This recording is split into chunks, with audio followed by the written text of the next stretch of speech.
Quarto ano, vamos dar início então à nossa aula de Geografia. Hoje, 7/7/2020, aqui é a professora Gisneide. Lembrando vocês aí, viu, quarto ano, não esqueçam de colocar a data no livro de vocês. Bom, nessa aula de Geografia, nós vamos aí falar, dando continuidade, falando sobre a população no Brasil hoje, especificamente nas páginas 25 e 26 do livro de Geografia de vocês, ok? Página 25 e 26, nós vamos ver aí alguns conceitos, né? O que a geografia estuda em relação à demografia, em relação à população. Nós temos aí algumas características. Nas aulas anteriores, nós vimos aí como é que as pessoas, né, a questão da migração, o que é migração, o que é imigração, como é que é feita esse processo de migração no nosso país, por que as pessoas migram, por que as pessoas elas saem do seu local de origem e vão para outros, os motivos, né? Existe aí o tipo de migração, que ela é uma migração que as pessoas fazem por vontade própria, eu vou porque eu quero trabalhar, uma oportunidade melhor. E aquele tipo de migração forçada, que faz com que as pessoas saiam do seu local sem ter vontade própria, devido a guerras, a questões naturais, também enchentes, são alguns tipos de migrações forçadas. Agora a gente vai saber um pouquinho como é que é feita a contagem dessas pessoas no nosso país, né? Através de censo. O que é o censo? O censo é a contagem das pessoas que se concentram em nosso país. Vamos lá. A população no Brasil hoje. Nós temos aí um mapa, esse mapa tem no livro de vocês também, ok? Então, não se preocupem aí se não estiverem conseguindo visualizar bem. Nesse mapa ele vai apresentar as maiores densidades populacionais no mundo. Densidade populacional. Então nós temos aí China, Índia, Estados Unidos, Indonésia e Brasil. É onde se concentra as maiores populações do mundo. Nesse mapinha aí ele vai apresentar para vocês também os dados, né? A quantidade de pessoas concentradas nesses locais aí, ok? Vamos lá então, seguindo aí. A população de um território ou país, ele pode se apresentar dois fatores. Nós temos aí crescimento vegetativo ou natural e o crescimento demográfico ou populacional. O que é esse crescimento vegetativo ou natural aí? É a quantidade de pessoas que nasce, que é o nascimento, e a taxa de mortalidade, o número de pessoas que morrem. E a densidade demográfica ou populacional, crescimento demográfico, ele é a somatória dessa taxa de natalidade com a taxa de mortalidade. Aí nós temos também a taxa de migração. Então é tudo contado aí e é considerado aí como crescimento demográfico, ou seja, o nosso país ele é feito também não só por pessoas que nasceram aqui, mas também por pessoas que vieram para o nosso local, para o nosso país e que fazem parte dele até os dias atuais, não é verdade? Então essas pessoas aí são consideradas parte do nosso território, certo? Vamos lá. Os conceitos desse estudo demográfico. Nós temos aí a população, nós temos aí a demografia, nós temos a população absoluta. O que é essa população absoluta? É o número total de habitantes em uma área. Nós temos essa população relativa, que é o número de habitantes por quilômetros quadrados. Populoso, o que é considerado um local populoso? Ele vai indicar se o número total de habitantes ele é elevado, ou seja, no nosso estado, por exemplo, existem tanta gente que não tem nem local para ficar, né? Esse é considerado um local populoso ou povoado. Povoado diz a respeito da densidade demográfica, isto é, concentração de população em uma determinada área. Vamos lá, vamos entender. Professora, não entendi. Vamos dizer assim que São Paulo é um local populoso, porque tem muita gente concentrada em São Paulo. É um local populoso. E como é que eu sei que um local é povoado? Por região. A região norte é um local considerado povoado? Não, né? Não tem tanta gente concentrada assim. Mas centro-oeste, sudeste, nordeste, sul são considerados aí como locais povoados. Basicamente centro-oeste e o sudeste, né, são considerados locais povoados, onde muitas pessoas vão para esses locais para trabalhar, para estudar, e aí são considerados locais povoados, certinho? E aí nós temos aqui um outro exemplo, olha só, sobre a distribuição da população no território. Ela, no caso, é desigual. O mesmo número de pessoas que tem aqui na região norte não é o mesmo número de pessoas que tem no sudeste, que tem no sul, é diferente. Nas próximas aulas eu vou trazer para vocês aí, ok? Nas áreas de alta concentração, nós podemos dizer que a população ela é relativa ou densidade demográfica ela é maior. Não esqueçam, relativa, que é o número de pessoas que nascem e que morrem. Densidade demográfica é a questão das duas, né, da população que nasce e que morre, e também da questão da migração. Nós vamos lá, vamos ver como é que funciona aí. Nós temos aqui população relativa, que é a população absoluta dividido pela área. Por exemplo, eu vou pegar o número total de pessoas que tem no Brasil e aí eu vou dividir pela sua área, pela sua extensão. Nós temos aqui a população relativa e dividindo pela área o número total de pessoas por quilômetro quadrado. Olha só, 24,5 milhões de pessoas, né, divididas aí por quilômetro quadrado. Com base nesse cálculo, pode-se dizer que o Brasil tem cerca de 24 habitantes por quilômetro quadrado. Então, é um exemplo aí para vocês, né? O número total de habitantes do Brasil no geral e também a quantidade, né? A sua extensão territorial. E aí eu vou saber quantos habitantes eu tenho por quilômetro quadrado. Essa daí é a minha população relativa. Nesse mapa aqui do lado ele vai apresentar para vocês sobre a distribuição da população em 2014. Olha só. Nós temos aí, percebemos através desse mapa, esse mapa também tem no livro de vocês, ok?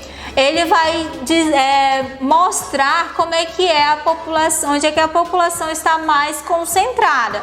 Pelo que eu observo, pelo que eu vejo também na legenda, eu vejo que na área litorânea, principalmente no litoral do Brasil, é onde está concentrada as maiores densidades demográficas, ou seja, a maior população. Centro-oeste, nordeste e aí no sul tem uma grande quantidade de pessoas, né? E por quais serão esses motivos aí que fazem essas pessoas irem para esses locais aí, hein? Primeiramente, nós temos as indústrias em São Paulo, Rio de Janeiro, pelas oportunidades de trabalho, de estudo e também pelo lazer, né? Principalmente nas áreas litorâneas aí, as praias, as grandes praias também fazem com que as pessoas elas saem do seu local de origem e vão para outros locais. Mas o principal é pela oportunidade de trabalho que esses locais oferecem, certinho? Então, essa daí são algumas questões, né, que nós vimos até aqui. E aí ele vai falar do censo, né? Mas professora, como é que eu vou saber se, por exemplo, eu vou pesquisar na minha rua, no meu bairro, quantas pessoas idosas tem? Como é que eu vou saber? Olha só, através do IBGE, o Instituto Brasileiro de Geografia e Estatística, né?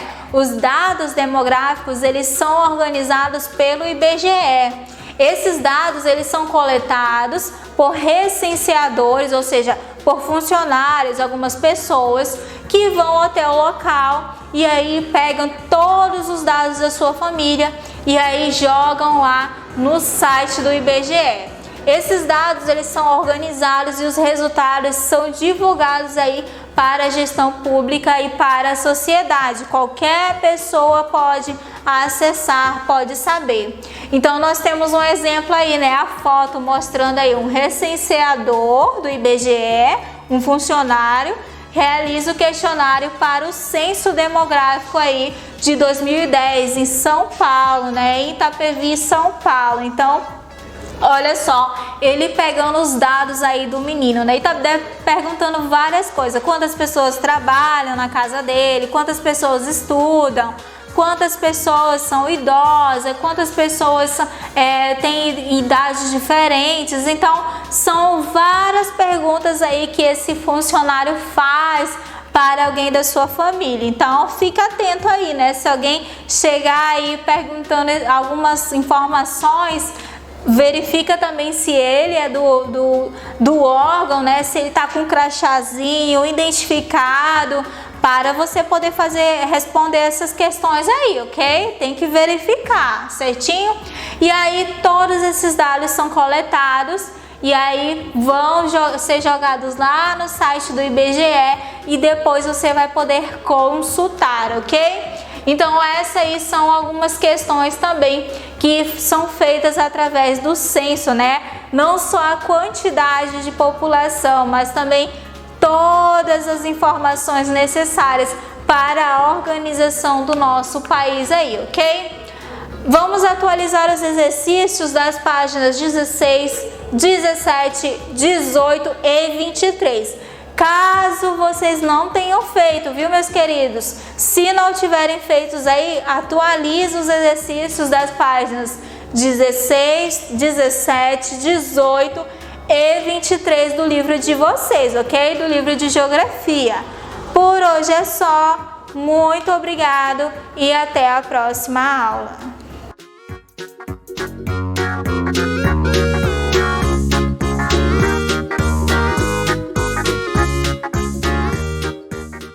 Hello students, good morning, good afternoon or good evening, tudo bem com vocês? Sejam bem-vindos aí à nossa primeira aula de inglês dessa semana. Já puxa seu livro de inglês que hoje vai ser um conteúdo bem legalzinho para falar para vocês, tá bom? Vamos dar continuidade ao capítulo 4, Special Occasions. Tem aí, hoje vamos falar sobre Thanksgiving Day. Talvez vocês já tenham ouvido falar desse feriado. Se o capítulo fala, né, de meses do ano, ocasiões especiais, a gente vai falar um pouquinho da cultura dos americanos. A gente sabe que existem vários e vários feriados internacionais, nacionais, mas para a aula de hoje vai ser sobre Thanksgiving Day. E para vocês verem como é tão importante para eles, que ocupou tantas páginas do nosso livro, olha só, 52, 53, 54, 55 e 56. Mas não se assustem, são atividades que boa parte delas são de listen, vocês vão prestar atenção nos áudios, observar as imagens, tá bom? Não se assusta com o número de página não. Então vamos lá, mais adiante, let's go! Vamos iniciar aqui na página 52, a teacher Abigail está apresentando a celebração chamada Thanksgiving Day. Vamos prestar atenção no áudio um pouquinho? Let's go! 1. Read and listen. Thanksgiving Day is an American celebration. What's the celebration about? It's about giving thanks. That's right. Pilgrims and Native Americans celebrated the first Thanksgiving a long time ago. Yes, they ate turkey and corn. Então, pessoal, basicamente é isso aqui que é o Thanksgiving Day. Foi uma celebração que é feita onde? Lá com os americanos, os peregrinos que se juntaram aos americanos para celebrar o primeiro Thanksgiving Day há muitos e muitos anos atrás. Para celebrar o que, teacher? Bom, outra informação importante que a gente tem nesse diálogo aqui, que a Mia até fala aqui, ó, sobre o que é o Thanksgiving Day. Ela respondeu: It's about giving thanks. É sobre você agradecer, dar graças. Mas dar graças o que então, teacher? É só quem é da religião cristã que vai dar graças? Não. Né? A princípio foi que questão de colonização lá daquela parte lá do mapa onde o pessoal foi colonizado, então lá era principalmente, né, mais voltado para a parte cristã. Mas a gente sabe que existem outras religiões. E a gente sabe que outras religiões aí fazem parte lá também. Daqui no Brasil mesmo, a gente tem várias pessoas de diferentes religiões, assim como nos Estados Unidos também tem. Então hoje esse feriado é comemorado? Sim, ainda é comemorado, essa celebração ainda é feita. E só os cristãos então que podem comemorar? Não. Cada religião tem a sua crença, cada religião tem o seu Deus. Não estou aqui para julgar quem é certo e quem é errado. Estou dizendo que nesse momento de dar graças, é como se todas as religiões dessem as mãos e agradecessem aí ao seu Deus, tá bom? Então imaginem aí as religiões de mãos dadas, cada um com a sua religião, agradecendo a Deus por coisas boas que aconteceram. Então foi basicamente isso, tá? Quando que é celebrado, a gente vai já ver qual é a data do ano que é celebrado isso. Mas historicamente falando, vou falar um pouquinho para vocês. O que aconteceu? Né? Quando chegou aí, no caso, boa parte dos ingleses para colonizar os Estados Unidos, só havia índios. Tá? Só havia índios lá, então eles não sabiam ainda como que plantava, colhia, porque eles vieram de um outro lugar totalmente diferente, o clima, a vegetação, o solo. Então eles tiveram que aprender com o tempo e foi bem difícil para eles. Eles passaram por um período muito ruim, de seca mesmo, onde eles viram familiares morrendo de fome, sem ter o que comer. Então, se aproximando aí dos nativos índios da época, eles conseguiram, né, aprender como cuidar da terra, como ter uma colheita boa. Depois de vários anos sofrendo com isso, com essa seca, conseguiram ter uma colheita boa. E aí resolveram dar graças a Deus sobre aquela colheita durante aquele ano. Por isso que essa data do Thanksgiving Day, ela é comemorada lá pro final de novembro, tá bom? Então e finalizando ali o ano praticamente, dar graças a tudo que você conseguiu conquistar durante o ano inteiro. Hoje em dia é comemorado assim, logicamente lembrando da época onde eles passaram uma dura danada, tá bom? Então só falando um pouquinho para vocês da história, para que vocês entendam. E o que ficou marcado? A comida deles, a Emma disse aqui, turkey and corn, que é o peru e milho. É só isso, teacher? A gente vai ver mais já. Então vamos mais adiante. Como eu falei da história para vocês, tem o exercício da página 56. Teacher, você pulou páginas? Pulei sim. Mas como eu já expliquei parte da história, já falei o que é o Thanksgiving Day, vocês vão conseguir fazer essa atividade, que é o seguinte. Vocês têm que ler esses quadrinhos, recortar as imagens que tem na página 56 no cantinho, para poder colar. Como assim? Bom, aqui está dizendo aqui que os peregrinos chegaram na Terra, no Novo Mundo, ou seja, na Terra Nova lá, né? Que eles chegaram dos Estados Unidos, né? Depois, ó, the first winter in the New World is really bad. O primeiro inverno lá no Novo Mundo deles, né, foi realmente muito cruel, muito mal. After the winter, the Native Americans helped the Pilgrims. Então, depois do inverno, os nativos índios americanos ajudaram aí os peregrinos. Então aqui já é uma imagem que tem que corresponder a essa informação.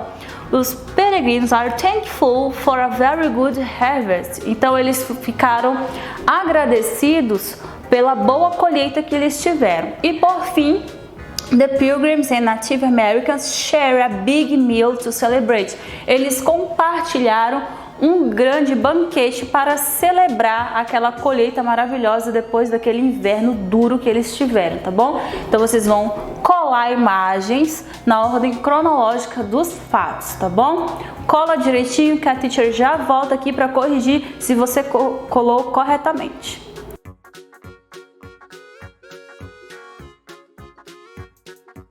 Colou? Vamos ver se tá tudo certo? A primeira imagem é essa dos peregrinos chegando no Novo Mundo, no barco, navio na verdade. Depois tem a imagem aqui do winter, o inverno, com neve, com esse vento e eles ali abraçados, com medo. Depois disso, os nativos ensinando a plantar e a colher. Por fim, preparando aí, ó, no caso, pegando abóbora, milho nas plantações, que eles ficaram muito agradecidos aos nativos. E por fim, eles compartilhando da mesma ceia, do banquete, para celebrar, né? Dar graças a Deus aquela colheita maravilhosa que tiveram, tá bom? Essa aqui era a ordem corretinha. Se você colou errado, dá um jeitinho de puxar a figura sem rasgar para colocar no lugarzinho certo, beleza? Vamos agora voltar na página 53. Na página 53, vocês vão escutar um áudio com algumas palavrinhas, tá? Que essas palavrinhas aqui, elas têm a ver com esse feriado. Então, vamos prestar atenção no áudio. 2. Read, listen, and repeat.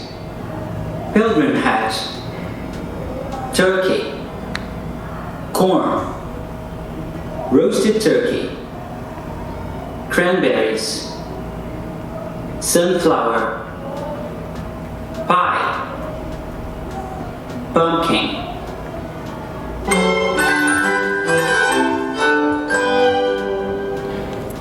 Então, galera, esse é o vocabulário do Thanksgiving Day, tá bom? Isso daqui faz parte da cultura, porque envolve o feriado muito importante para eles, que até hoje é celebrado por eles, tá? No caso aqui, pie, a torta. Normalmente, quando a gente fala de torta ligada a esse feriado, é a pumpkin pie, que é a torta de abóbora, ou apple pie, que é a torta de maçã. Uma mais consumida junto com a refeição, é outra mais para sobremesa. O sunflower representando aí a colheita, né? Assim como esse cranberries. O turkey, ele também é uma figura representativa, tá? Do Thanksgiving Day. Não só o turkey, mas ele também é assado. Roasted turkey, que é esse peru grandão aqui. O milho também, representando a plantação. E o chapéu aqui dos peregrinos, tá bom? Então, revisado aí o vocabulário, certinho, bonitinho. Vamos para a página 53, na parte do exercício. Então, aqui, vocês vão fazer o seguinte, vão olhar a figura, procurar a palavra que corresponde a essa figura para completar o seu texto, tá bom? Então, a gente tem aqui apple pie, a torta de maçã, November, que é o mês de novembro, thank you, que é a expressão de agradecer, potatoes, que são batatas, USA, Estados Unidos, roasted turkey, o peru assado, corn, que é o milho, e pumpkin pie, que é a torta de abóbora. Acredito agora que ficou mamão com açúcar para vocês. Respondam direitinho que a teacher já volta para corrigir, tá bom?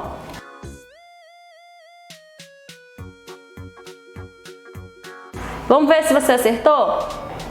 Thanksgiving Day is a holiday celebrated in the USA. It's in November. Thanksgiving Day is a celebration to say thank you.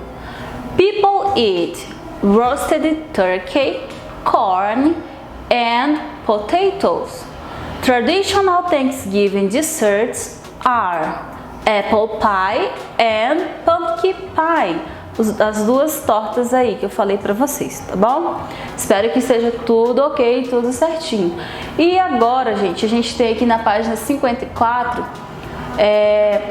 como se fosse um poema. Observando esse poema, a gente tem aqui a palavrinha do feriado, ó, Thanksgiving, que é agradecer. Então, T is for turkey, H is for happy, A is for apple pie, N is for November, K is for kids, S is for season, G is for grateful. I is for I'm hungry. V is for vegetables. I is for ice cream. N is for Native Americans.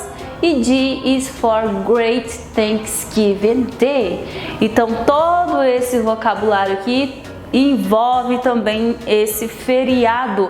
Fala de comida, de sentimento, de estação do ano, vegetais, crianças, sorvetes, nativos americanos, enfim. Tudo isso faz parte do Thanksgiving Day, tá bom? E agora a gente tem na página 55 alguns questionamentos sobre essa data, esse feriado. When is Thanksgiving? Quando é o dia de ação de graças? How do people feel on Thanksgiving Day? Como que as pessoas se sentem no dia de ação de graças? C. What do people have for Thanksgiving dinner? O que as pessoas têm aí para o jantar do dia de ação de graças?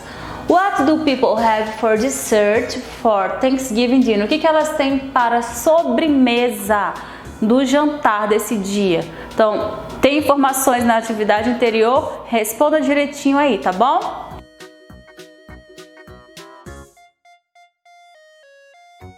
Respondeu? Vamos ver se está certo? Quando é celebrado? In November. E como que as pessoas se sentem? Happy, feliz, assim como o texto falou, aquele poemazinho, né?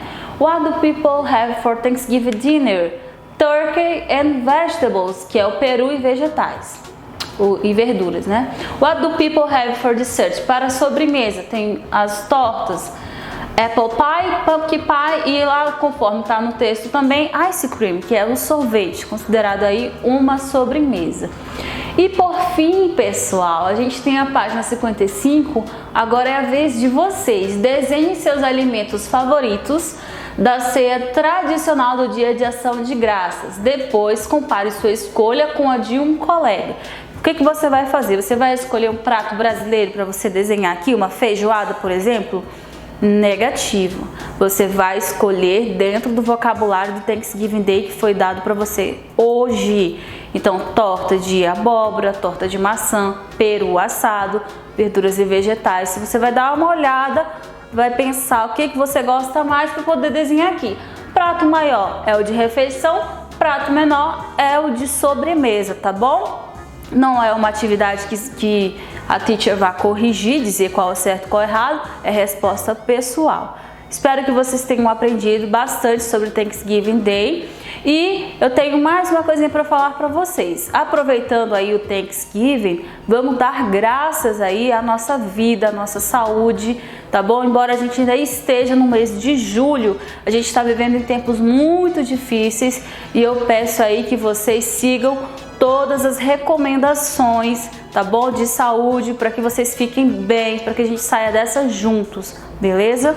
Então, dando graças sempre, cada um na sua religião, agradecendo ao seu Deus, certinho, bonitinho, a sua saúde, sua vida, da sua família, beleza? A gente se vê então na próxima aula, galera. Bye!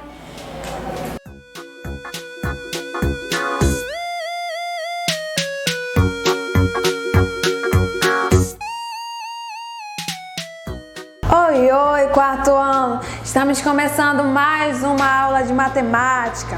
Hoje, dia 7 de julho, a gente vem continuando com o conteúdo de prismas e pirâmides. As páginas que nós vamos estar realizando aí serão as páginas 38 e 39. Então, nessas duas páginas, nós precisamos estar aí colocando a data do dia 7/7, tá bom? Então, bora lá começar a nossa aula?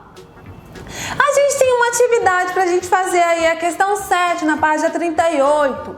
Marque com o X a planificação correta de cada poliedro. Eu vou fazer algumas com vocês e as demais vocês vão estar aí pausando o vídeo e realizando do jeito que a gente sempre faz, tá bom? Então, essa primeira aqui, nós temos aí um prisma onde possui aí faces laterais retangulares e as bases aí quadradas, né? Vamos observar, as bases são opostas, é uma em cima e a outra embaixo. Então a gente observa aqui que nós temos, ó, 4 retângulos, uma base em cima e uma base embaixo. Então essa primeira daria sim pra gente montar e conseguir esse prisma. Então a gente marca um X. Vamos observar esse outro aqui. Temos aí as 4 faces laterais retangulares e a gente vai ter aí as bases opostas, né? Também conseguiríamos montar e formar aqui o nosso prisma. E esse último aqui, a gente conseguiria? A gente não conseguiria porque eles não estão opostos. Essas bases aqui ficariam tudo embaixo ou tudo em cima. Mas a gente precisa aí de base oposta, uma em cima, outra embaixo. Então a gente não consegue marcar um X nessa aqui porque se a gente montar, a gente não forma esse prisma, tá bom? Vamos aqui para a pirâmide. Vamos observar que essa base dessa pirâmide ela é quadrada. Então a gente vai procurar aí base quadrada e 4 triângulos, né? A gente sabe que as faces laterais de pirâmide são triângulos. E se a gente tem um quadrado, vai ter 4 triângulos acompanhando aí a nossa pirâmide, né? Vamos ver, será que a gente consegue montar essa aqui e formar a nossa pirâmide? Temos um quadrado e 4 triângulos, conseguimos! Essa do meio a gente consegue montar e ter exatamente essa pirâmide onde tem a base quadrada? Não, a gente tem aqui 3 retângulos e 2 triângulos, não formaria aí a nossa pirâmide. E aqui nós temos uma base quadrada e nós temos aí 4 triângulos. Se nós fôssemos montar, conseguiríamos sim a nossa pirâmide. As demais vocês vão estar aí pausando e realizando aqui o prisma e pirâmide, observando aí que as bases precisam estar aí opostas dos nossos prismas. Pausa e realiza.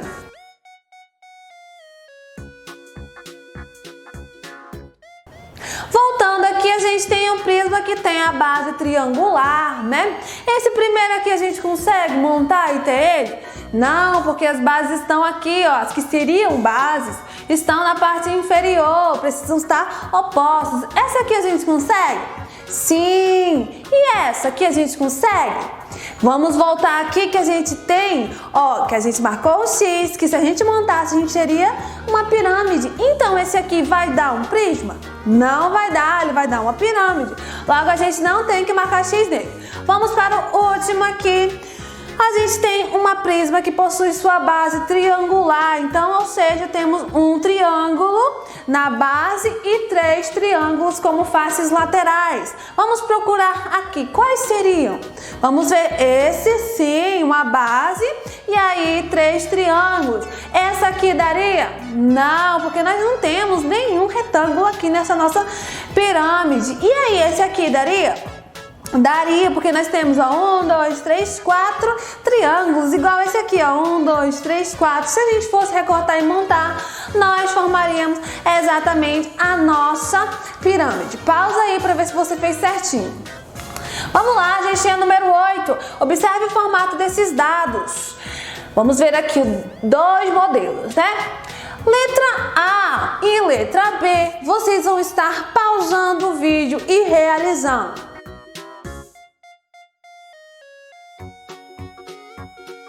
Voltando aqui, a letra A está perguntando, o dado vermelho tem o formato de qual poliedro? A gente já sabe que é um cubo. Letra B, o dado verde tem o formato de qual poliedro? Também já conhecemos esse poliedro, que nós estamos estudando sobre ele, né? Pirâmide. Letra C, qual figura plana forma a base do dado verde? Então vamos olhar aqui, ó.